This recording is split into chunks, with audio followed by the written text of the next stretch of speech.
Witam Państwa serdecznie w pierwszym odcinku nowej serii niezwiązanej z akwarystyką, tylko z modelarstwem. Niewiele osób pamięta, że ten kanał w zasadzie startował od filmów związanych z modelarstwem kolejowym, bo takie mam drugie hobby poza akwarystyką.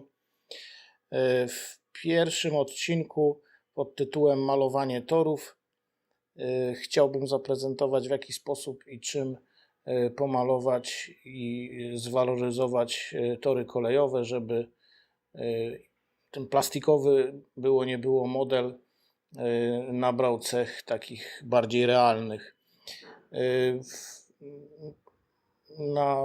Na filmie widzicie dwa rodzaje torów. Jeden to jest produkcji jugosłowiańskiej Lima. Dwa takie odcinki. Jeden odcinek to jest Pik, one się troszeczkę różnią, ale na dioramie nie będzie tego aż tak bardzo widać. No, śmierdzą plastikiem, żeby tutaj dużo nie gadać. Taki pozostawiony bez odpowiedniej waloryzacji tor nie wyglądałby zbyt ciekawie na dioramie czy na makiecie. Do malowania torów używam farby Revell 84, taki ma numer ten kolor. Z angielskiego to tam jest chyba letter brown, skórzane brąz, tak? I pyłów Vallejo w różnych kolorach. Jest tam kolor rdzy, ciemnej rdzy, jakieś brązy, jakaś ziemia, jakiś piasek. Wszystkie te kolory gdzieś tam się przydadzą, żeby potem po wymalowaniu tych torów farbą i zwaloryzowaniu można było urealnić i żeby ten tor na makiecie czy na dioramie wyglądał przynajmniej, żeby był podobny do takiego, jaki zobaczymy podczas wycieczki na tory. Należy tor pomalować, ja tak w każdym bądź razie robię, że maluję tym kolorem i podkłady, i szyny przede wszystkim. Szyny akurat tutaj w przypadku Limy były chyba jakieś aluminiowe, także ten kolor jest srebrny. W przypadku Pico ten kolor jest taki troszkę bardziej miedziany, ale i tak nie przypomina tej szyny takiej, jak się zdarza w rzeczywistości. Także maluję i podkłady, i szyny maluję tym samym kolorem. Dzięki temu zresztą ta emalia daje efekt matowienia. Ten kolor jest matowy, przestaje się to świecić plastikiem i wygląda to całkiem znośnie. A poza tym taki matowy kolor potem dość łatwo różnymi pyłami jeszcze uatrakcyjnić. Całość jest malowana tą farbą. Na tym torze, jak widzicie, jest zrobiony dodatkowo kozioł z szyn, takie jak zdarzają się w rzeczywistości. Ten tor to będzie chyba końcowy odcinek przy nawęglaniu, gdzie parowozy się będą zatrzymywać i gdzie teoretycznie oczywiście będą zaopatrywane w węgiel. Tam na filmie wskazałem miejsca, które trzeba zamaskować, ponieważ większość tych torów posiada takie dziurki, dwa na każdy odcinek. Jest to takie, niektórzy modelarze po prostu stosują gwózdki, którymi przybijają tory do płyty OSB, czy tam innej podstawy, na której budują makietę. Nie wygląda to zbyt ciekawie. Mało realnie w każdym bądź razie. Takie dziurki to tam się potem zawsze gdzieś jakoś zamaskuje, żeby ich nie było widać.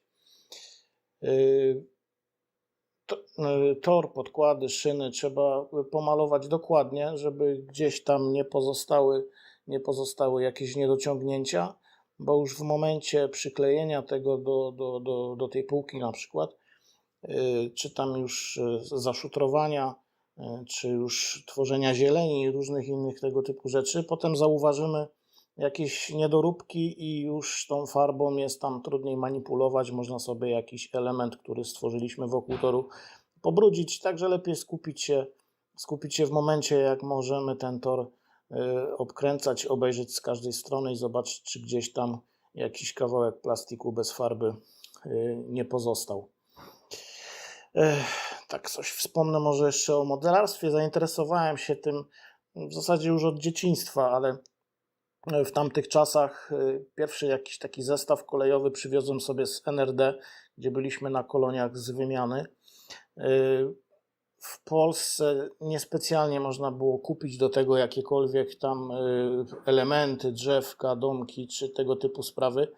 Jedyny sklep, który tym handlował w latach 80. czy 90., kiedy się tym bawiłem, to była składnica harcerska i naprawdę ciężko było tam coś trafić przyjemnego w odbiorze.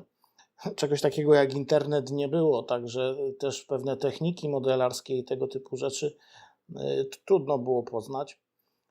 No chyba że ktoś miał szczęście trafić gdzieś na jakiś modelarski klub, zrzeszenie czy inne tego typu sprawy, no to mógł się wtedy nauczyć. Gdzieś tam jednak to modelarstwo mi siedziało z tyłu głowy. No i syn się zainteresował koleją, zainteresował się pociągami, zaczęły mu się podobać właśnie kolejki, no i tak jakoś jemu chciałem zrobić przyjemność, a przy okazji sobie przyjemność zrobiłem. Zacząłem robić dioramki, potem zaczęliśmy budować wspólnie makietę taką 2 metry na metr.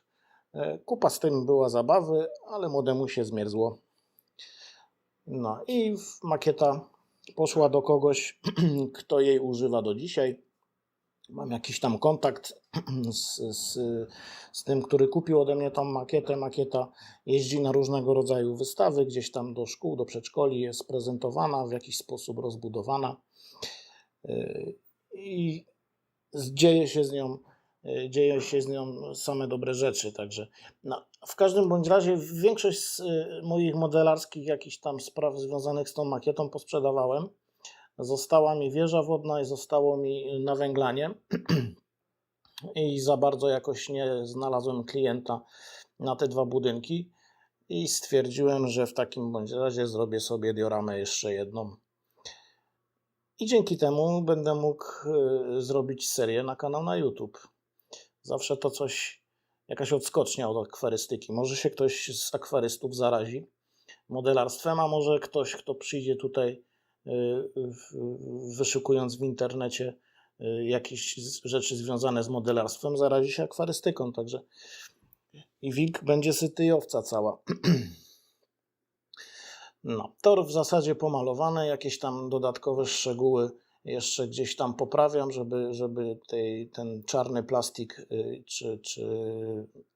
czy ten srebrny kolor szyny gdzieś nie został.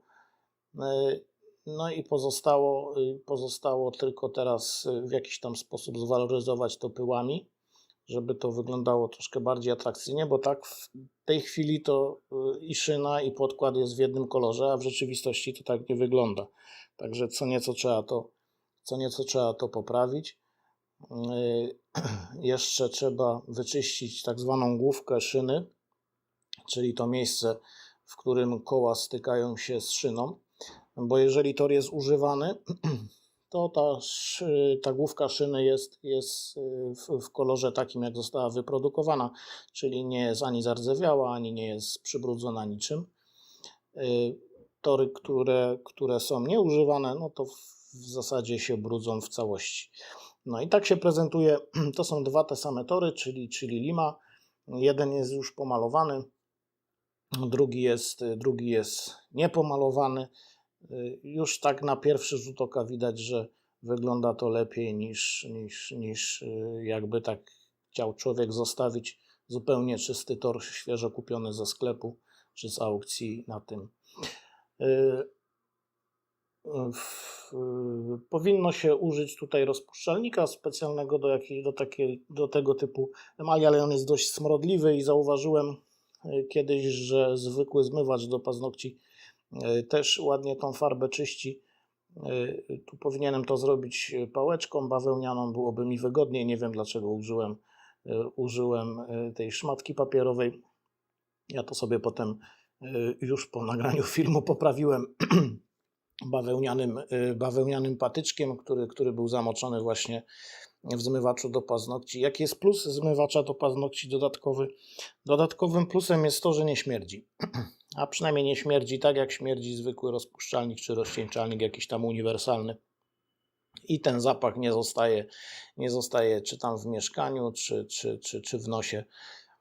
No, to jest delikatny, lekko kwiatowy, w zależności jakie tam wasze panie używają zmywaczy do paznokci. Oczywiście radzę się dogadać z panią, która używa tego zmywacza, żeby nie było awantury. Jeżeli już oczyścimy główkę szyny, będziemy mogli jeszcze ten tor urozmaicić właśnie tymi pyłami, które są tam z tyłu. Najlepiej jest, jeżeli chcemy dobrze przygotować jakiś tor, to nawet nie zdjęcia w internecie, tylko po prostu przejść się gdzieś na tory i zobaczyć, jak to wygląda. Wtedy zobaczymy pewne różne niuanse, które się na tych torach znajdują. Jakieś tam rdza, czy to nawet nie jest rdza, tylko bardziej pył z klocków hamulcowych pociągu. Jakieś przybrudzenia, jakieś miejsca, gdzie na przykład jest wylany olej, bo jeżeli to jest na przykład tor, na którym pracują lokomotywy spalinowe, to zawsze tam coś wycieknie. Jeżeli to jest tor gdzieś w jakimś miejscu, który jest dobrze utrzymywany przez pracowników danego rejonu, no to i śruby przytrzymujące szynę do podkładów są w odpowiedni sposób tam konserwowane, czy takimi smarami, czy olejami. Wszystko to gdzieś tam ładnie świeci, jakoś tam wygląda. No i jeżeli zapamiętamy, jak ten tor wygląda w rzeczywistości, to potem będzie nam łatwiej taki tor przygotować, taką jego imitację na dioramie czy makiecie i zachwyci to widzów, którzy przyjdą. Tutaj akurat rdzawym pyłem Vallejo kawałki. Dlaczego robię to od razu zaraz po malowaniu, zanim jeszcze tor wyschnie?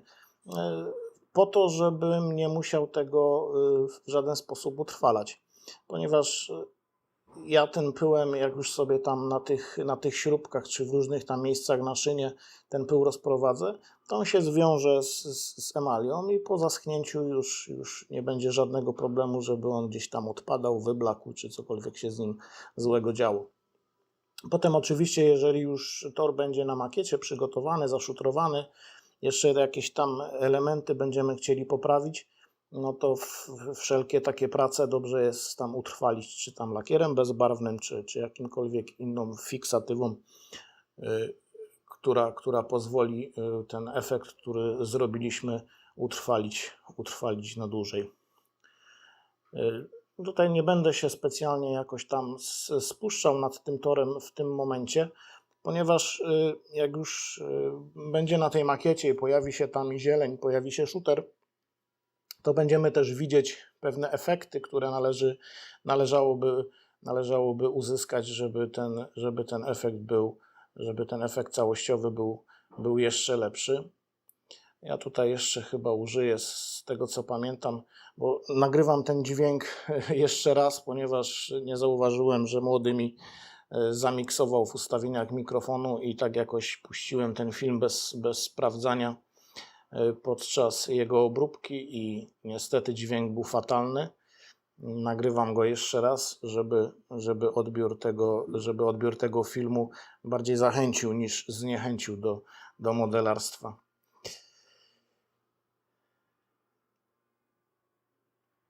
Co bym tu jeszcze mógł powiedzieć? Aha, tam ten kozioł oporowy. Kozioł oporowy jest zrobiony z szyny, która jest tam, tak jak w oryginale zresztą jest zrobione, jest na ciepło podnoszona do góry, z drugiej strony jest przyspawana druga część, do tego przyczepiany jest przeważnie podkład kolejowy. Ja tutaj jeszcze dodatkowo dokleiłem bufory takie od wagonika. No takie kozły oporowe się zdarzają. Warto przejrzeć internet, jak coś tam próbujemy odtwarzać i zrobić coś, co w rzeczywistości faktycznie istnieje. Takie kozły oporowe w Polsce to przeważnie jest tylko podkład, ewentualnie znacznik odpowiedni kolejowy doczepiony. No, jak zauważyłem, na torach niemieckich zdarzają się właśnie takie z tymi odbojami I taki postanowiłem wykonać. On też powinien być troszkę zwaloryzowany, taki, żeby to wyglądało na przyrdzwiałe. Nikt tam specjalnie nad takimi kozłami się z obsługi danej stacji kolejowej nie przejmuje. Jak już trzeba, to albo wymieniają, albo zdrapują, malują jeszcze raz. A jednak mimo wszystko na takiej dioramie takie wszystko super nowiusieńkie, piękne i tak dalej, to nie wygląda atrakcyjnie. Jednak jakoś tak rdza pomaga w odbiorze wizualnym takich różnych tego typu elementów, czy brudzenie budynków, czy innych rzeczy. Jakiś taki piękny, ładny, wymalowany, śliczny budyneczek to nie robi takiego wrażenia, jak jednak dotknięty zębem czasu. No i tak mniej więcej to wygląda z bliska. Ja tam potem jeszcze na końcu filmu wrzuciłem kilka zdjęć, które już robiłem lustrzanką, także powinno to wyglądać lepiej. Na pewno jeszcze te tory się będą pojawiać, no bo oczywiście zdjęcia będą robione. Tutaj porównanie z torem, który, jak to się mówi, kupiliśmy w sklepie. No, jednak mnie się wydaje, że widać tą różnicę i że ten odbiór tego toru będzie dużo lepszy, niż jakby go zostawić tak, jak jest tam był kupiony. Tutaj jeszcze użyję łosza do przetarcia. To jest farba akrylowa czarna, najlepszy pędzel na świecie, czyli ludzki palec.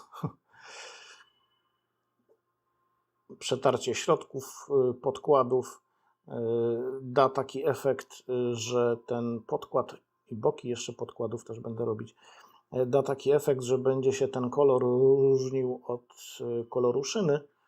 I mimo że jest pomalowane jedną farbą, tym Ravelem 84 mat, to te wszystkie inne następne rzeczy, które wykonałem, tak zwana waloryzacja, patynowanie czy brudzing, w różny sposób to modelarze nazywają,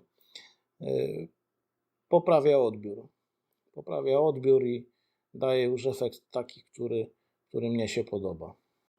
Tory już mam pomalowane. Wszystkie na filmie, oczywiście, tylko nie chcę, żeby ten film znowu trwał nie wiadomo ile. Tylko ten jeden pomalowałem, resztę torów zrobiłem już poza nagrywaniem i prawdopodobnie jutro albo pojutrze, jak znajdę chwilę, no to będziemy szutrować i z tego też się znajdzie film, bo też wiele osób się pyta, jak gdzieś prezentuję te moje prace, w jaki sposób ten szuterek na tym torze położyć, żeby to wyglądało tak jak wygląda plus minus w rzeczywistości. Nie jest to też technika trudna, ale jest tam parę tipów, o których warto wiedzieć i wydaje mi się, że taki film z szutrowania torów się przyda. Na pewno na tej playliście związanej z makietą. Na tej playliście znajdziecie też sporo filmów z budowy makiety, bo w wcześniejszych dioram to tutaj na kanale YouTube'owym nie prezentowałem. Można znaleźć zdjęcia na blogu modelarskim, który prowadzę. Gdzieś tam link wrzucę w opisie. Tutaj akurat na tym kanale prezentowałem tylko i wyłącznie makietę i filmy z tej makiety, ale tak bez technik, jakichś tego typu rzeczy. No i to by było w sumie wszystko na dzisiaj. Zapraszam na kolejne filmy. Oczywiście z akwarystyki też się kilka pojawi, ale to na razie nie mam co w akwariach pokazać. Dziękuję serdecznie, do zobaczenia.